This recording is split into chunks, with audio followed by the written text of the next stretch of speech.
Let's dive into this recap from April's 4SCENE Filmmaker Showcase.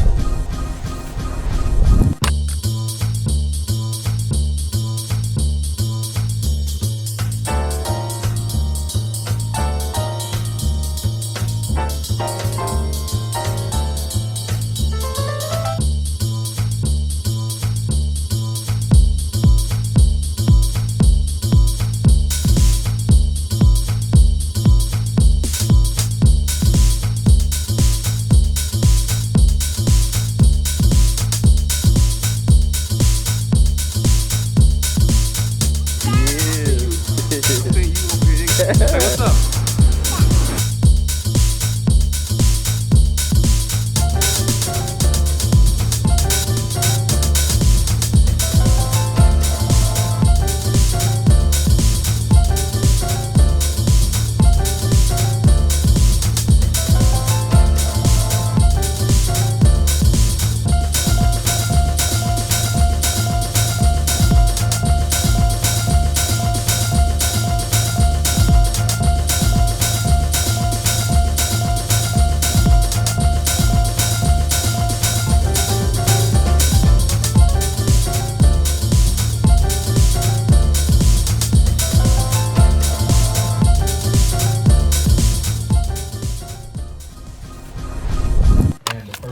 That you got to see were all student films created by that program. So,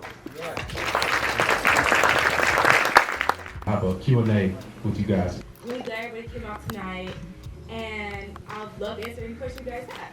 My name is Terryse Turner. I made the Miss Communication movie.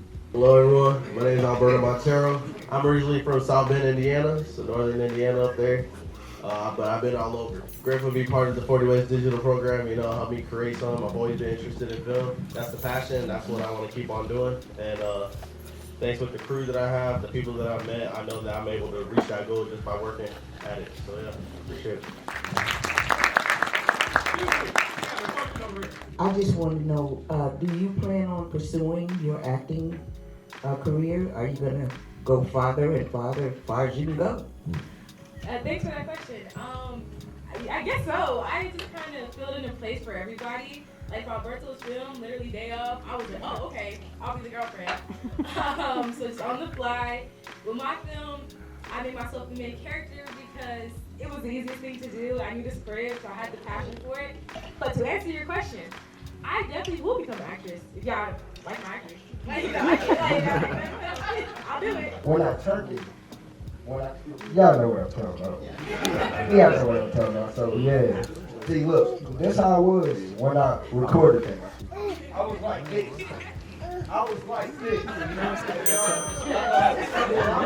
I was like this.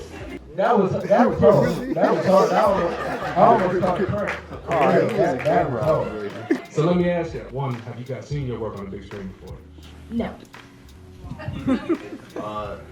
No, not necessarily. I mean, we'll be playing it on the flat screen TV in the MLK Center and with the surround sound with it too. So yeah, I ain't never seen it on no big screen.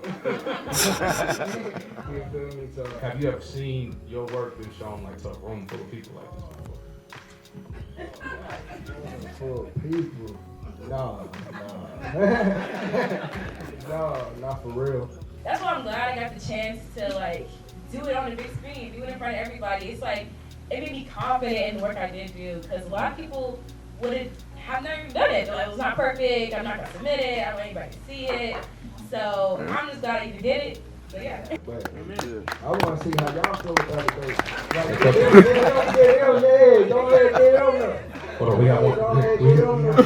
though. Your film definitely filled space for women. These were very inspirational. I didn't even know they were made by students, coming in here. So that was pretty cool to see, man. And Damani, he's my nephew, so I didn't even know he was gonna be in this. So I was just like, you asshole, tell me. And are you here, Damani? I'm gonna talk about it. You can only judge a tree by its fruit, and if this is the fruit of this program, then y'all got something real nice going on, man. I appreciate it. First of all, thank y'all all for just coming out and supporting all the filmmakers for the evening. I just want to break down the 3 filmmakers that we were spotlighted to come down and talk about their films.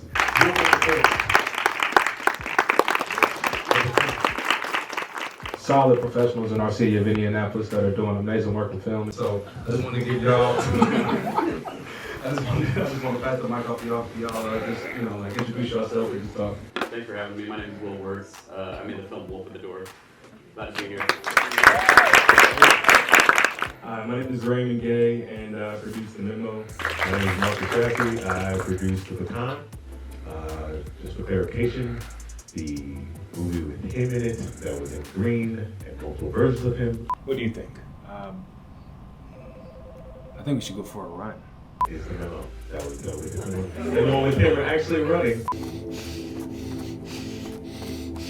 is The Baton. It was just hilariously placed. Now we gotta make a third movie.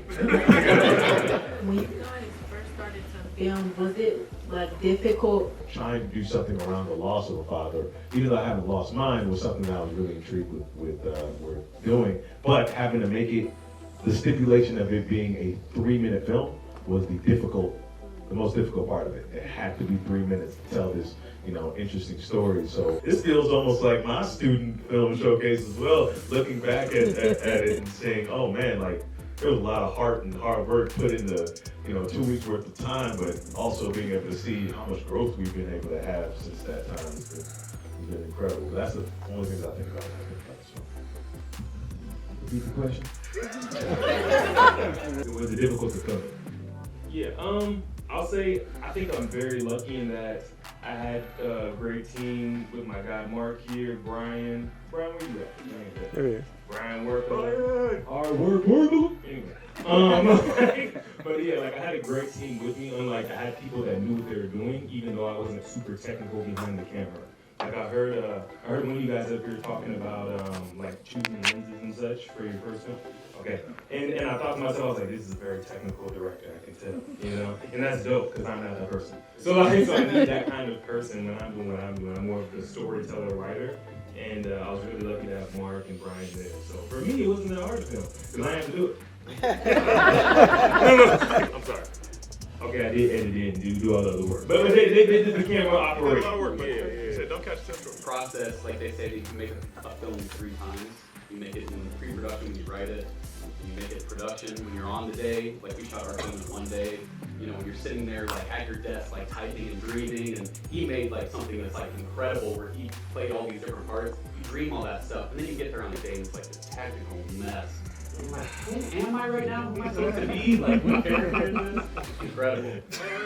But then in post, you have to piece all of those things together, you know? And so even something as simple as 2 people sitting across from each other, you know, the lights changing, you know, behind, and, you know, you have the money to put a big light out there, you have to use the sun, okay, what time of day are we gonna shoot this? So there are all these kind of things that you're constantly tackling. And plus you have 20 people that you're trying to negotiate with, you know, as we talked about, communication is just a huge part of it. When was the first time you like saw a movie and it just like inspired you so much that you just thought, I want to do that, like I want to do something just as good as that? Like what was that like movie or TV show or anything that just made you think you want to do that? That's a good thing to make up. Yeah, I got it. Yeah, well, Okay. Inspirational movie. First, my favorite movie of all time is The Prince of Egypt. Animated movie. That was the first time I ever saw a film and thought the Bible's cool. And actually, like, you know, diving deep into what a story is supposed to look like, how you can use imagery. In fact, you know, one of the reasons why I became a filmmaker was originally going to be an animator, a 3D animator for Pixar. That was the original goal. But you know, people started asking me to start doing photography or videos or client things, and realized, oh, I'm getting money, you know, based on making these things. And all of a sudden, I'm like, great, if I can't do 3D animation the way I'd like to. Let's see if I can do the same with film and see if I can get to the same attainable goal for the other filmmakers.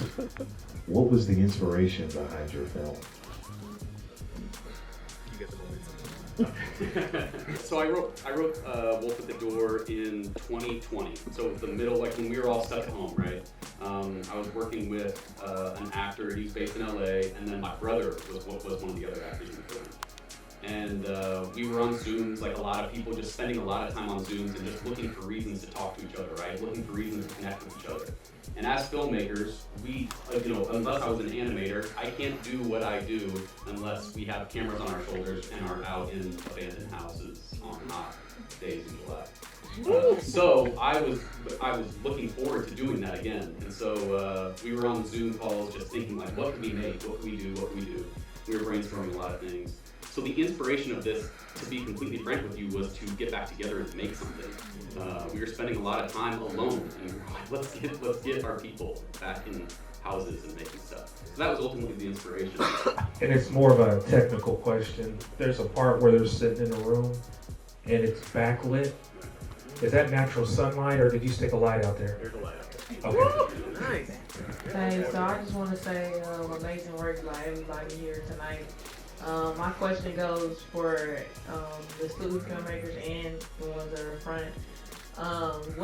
How important is it to follow through, and then for future filmmakers, how do y'all work on like a budget or little to no money?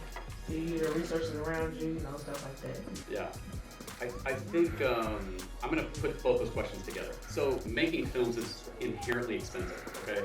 And so you're always working on a budget. The biggest thing you've seen, those people are working on budgets. Now you think their budgets are infinite, but they're just not. They're always working in constraints.